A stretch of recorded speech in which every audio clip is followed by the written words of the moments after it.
Fantastic Mr. Fox by Roald Dahl. Illustrations by Quentin Blake. Chapter 5. The Terrible Tractors.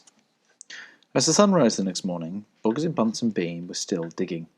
They dug a hole so deep you could have put a house into it. They had not yet come to the end of the fox's tunnel. They were all very tired and cross. "Dag and blast!" said Boggers. "Whose rotten idea was this?" "Bean's idea," said Bunce. Boggers and Bunce both stared at Bean. Bean took another swig of cider.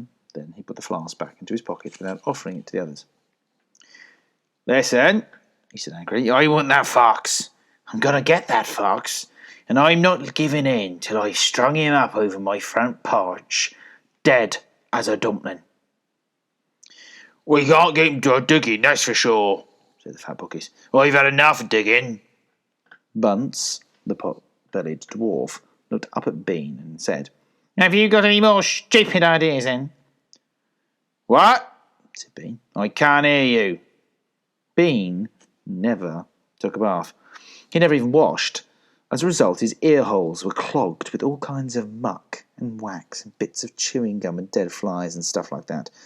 This made him deaf. "Speak louder," he said to Bunce. Bunce shouted back, "Got any more stupid ideas?" Bean rubbed the back of his neck with a dirty finger. He had a boil coming there and it itched. "What we need on this job," he said, "is machines.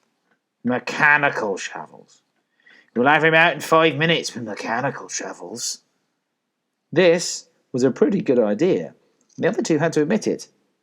"All right then," Bean said, taking charge. "Boggers, if you stay here and see the fox don't escape, Bunce and I will go and fetch our machinery. If he tries to get out, shoot him quick." The long, thin Bean walked away.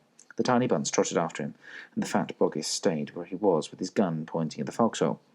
Soon, two enormous caterpillar tractors with mechanical shovels on their front ends came clanking into the wood. Bean was driving one and Bunce the other. The machines were both black. They were murderous, brutal-looking monsters.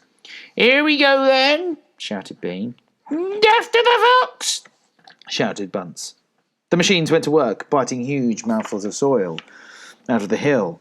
The big tree under which Mr. Fox had dug his hole in the first place was toppled like a matchstick. On all sides, rocks were sent flying and trees were falling, and the noise was deafening. Down in the tunnel, the foxes crouched, listening to the terrible clanging and banging overhead. "What's happening, Dad?" they cried, the small foxes. "What are they doing?"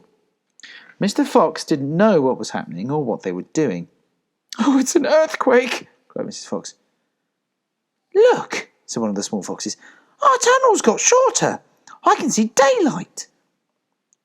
They all looked round, and yes, the mouth of the tunnel was only a few feet away from them now, and in the circle of daylight beyond they could see two huge black tractors almost on top of them.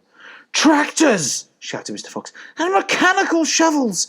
Dig for your lives! Dig, dig, dig!"